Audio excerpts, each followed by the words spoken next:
الوداع صرف ان کے لیے ہے جو آنکھوں سے پیار کرتے ہیں، کیونکہ جو دل سے پیار کرتے ہیں ان کے لیے جدائی نام کی کوئی چیز نہیں۔ تم زمین پر نہیں رہتے، تم اس پر گزر رہے ہو۔ درویشوں کے علاوہ دنیا کے باقی لوگ بچوں کی مانند ہیں جو کہ دنیا کے کھیل میں مگن ہیں۔ خاموش رہو، صرف خدا ہی تمہارے دل کا بوجھ ہلکا کر سکتا ہے۔ اللہ تعالیٰ جب کسی بندے سے ناراض ہوتا ہے تو اسے پاکیزہ لوگوں کی عیب جوئی میں مشغول کر دیتا ہے۔ جینا چاہتے ہو تو پرندوں سے سیکھو، کیونکہ جب وہ چہکتے ہیں تو انہیں پرواہ نہیں ہوتی کہ ان کا چہکنا کس کس کو ناگوار گزرتا ہے۔ زندگی میں جب بھی تم تنہائی محسوس کرو تو یاد رکھو خدا نے سب کو دور کر دیا تاکہ پیچھے صرف تم اور وہ رہ جائیں۔ اگر تم قرآن کو آنکھوں سے دیکھو گے تو الفاظ نظر آئیں گے، دماغ سے دیکھو گے تو علم نظر آئے گا، دل سے دیکھو گے تو محبت نظر آئے گی، اور اگر اپنی روح سے دیکھو گے تو خدا نظر آئے گا۔ اتنا جھوٹ نہ بولو کہ تمہارے ساتھ سے اعتبار اٹھ جائے۔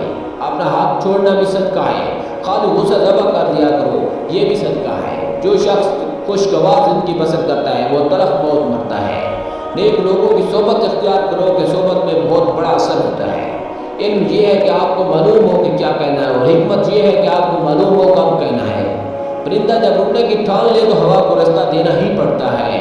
صبر دراصل یہ ہے کہ جو تکلیف تمہیں پہنچے تم اس پر آہوزاری نہ کرو۔ معزز بننا چاہتے ہو تو دوسروں کی عزت کرو، کیونکہ یہ کام معزز بندہ ہی کرتا ہے اور یہی انسانیت کا کمال ہے۔ اللہ تعالیٰ اسے ولی بنا لیتا ہے جو بندہ یہ چار کام کرتا ہے: کم کھاتا ہے، کم سوتا ہے، کم بولتا ہے اور لوگوں سے مل جل کم رکھتا ہے۔ یاد رکھو امن کا دروازہ تمہاری اپنی ہی ذات میں کھلتا ہے۔ زندگی میں دو لوگوں سے دور رہنا، ایک مصروف اور دوسرا مغرور، کیونکہ مصروف اپنی مرضی سے بات کرتا ہے اور مغرور اپنے مطلب کے لیے ایجاد کرتا ہے۔